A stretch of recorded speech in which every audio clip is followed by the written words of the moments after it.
Korea is one of the most technologically advanced countries on Earth. Its citizens carry the world's fastest internet in their pockets and visit hospitals equipped with robotic surgery suites. Yet somewhere between the MRI machines and the smartphone screens, roughly 1 in 3 South Koreans also visits a traditional medicine clinic in any given year. The industry those visits sustain is worth nearly $4 billion annually, according to the Korean Institute of Oriental Medicine. That number has grown, not shrunk, during decades of rising scientific literacy. So the question is not simply whether ancient remedies work. The deeper question is why a hyper-modern society is choosing, quite deliberately, to keep them alive.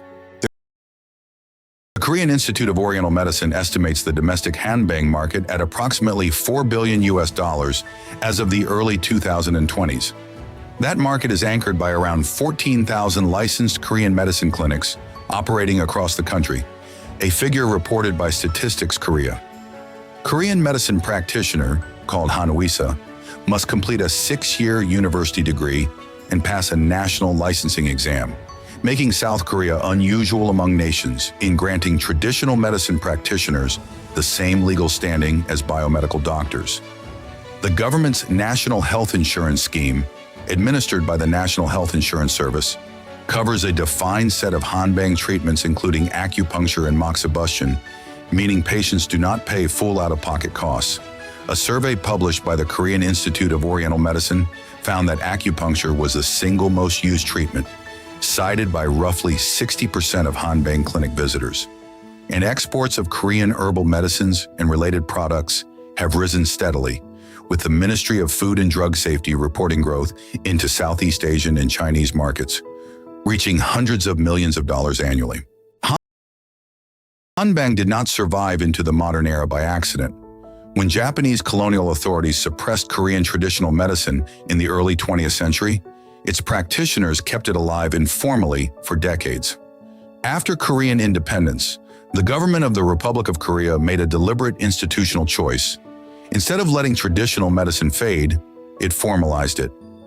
A separate licensing track for Korean medicine was enshrined in the Medical Service Act of 1951, creating a legal parallel system alongside biomedical medicine. That parallel system gave Hanbang institutional durability that most other countries' traditional practices never received. Universities built dedicated faculties, national research institutes were funded, and health insurance coverage followed. Culturally, Hanbang also taps into a concept Koreans call boyang, the maintenance and fortification of the body's vital energy, particularly after illness, childbirth, or seasonal change. This concept drives demand that biomedical frameworks do not fully address. The result is a system where modern and traditional medicine do not simply coexist. They are formally institutionalized side by side. The dual system carries real tensions.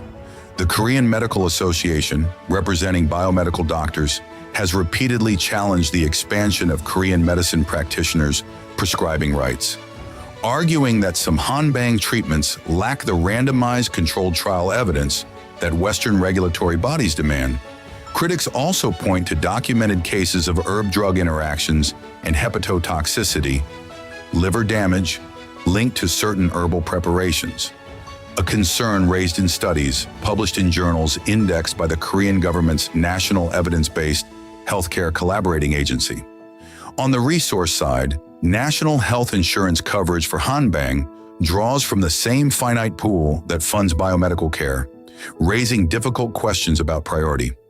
Yet defenders note that patient satisfaction scores for Hanbang clinics are consistently high, and that for chronic pain, musculoskeletal conditions, and post-illness recovery, demand clearly outpaces what biomedical clinics alone can absorb.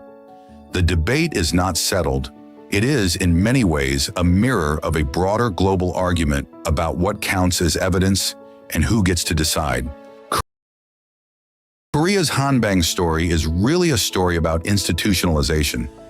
What happens when a government decides that traditional knowledge deserves a formal place in a modern system, rather than leaving it to wither or to operate in the shadows? Countries from China to India to Germany have made versions of the same bet, each with different outcomes. The Korean case is notable because It couples formal licensing and insurance coverage with active government-funded research, creating pressure on the tradition to prove itself incrementally rather than simply to persist on cultural authority alone.